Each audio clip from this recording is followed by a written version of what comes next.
কালিমা তাইবা লা ইলাহা ইল্লাল্লাহু মুহাম্মাদুর রাসূলুল্লাহ খালি কিতা জামাত ইসলামের আকীদা না সমগ্র মুসলমান মুসলিম মিল্লাতের আকীদা হওয়া উচিত? সেটা কই খালি সাহেব সমগ্র মুসলিম মিল্লাতের আকীদা নাই এটা জামাত ইসলামে কর আমার আকীদা লা ইলাহা ইল্লাল্লাহু মুহাম্মাদুর রাসূলুল্লাহ, তো এটা মানতে কি আমার কোনো অসুবিধা আছে নি? অসুবিধা তো নাই, আমার নিজের লাগে এটা। জামাত ইসলামের 3 দফা দাওয়াত 4 দফা কর্মসূচি আমি সংক্ষেপে আলোচনা করি, আমি শেষ করলাম, আপনারা কষ্ট আর দিতাম না বেশি, অন্য একদিন সুযোগ হইলে আলোচনা করবো ইনশাআল্লাহ।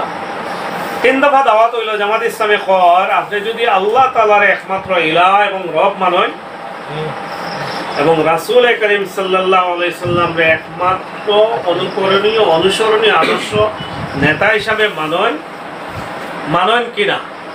প্রথমত প্রশ্ন, আমরা কি আল্লাহরে মানি না ইলাহ বা রব? মানিনি। আমরা কি রাসূলরে অনুসরণীয় বা রাসূলের অনুকরণীয় রাসূলের নেতা কি আমরা মানি না নি? আমরা আদর্শ মানি না নি? না মানলে আল্লাহ কইয়া দিরা লাকাদ কানা লাকুম ফি রাসূলিল্লাহি উসওয়াতুন হাসানাহ, আল্লাহ কইরা যে তোমরা মধ্যে আমার রাসূলের আদর্শ হইল সর্বোত্তম আদর্শ, হইল আমার রাসূলের আদর্শ। কে কইরা এটা? আল্লাহ।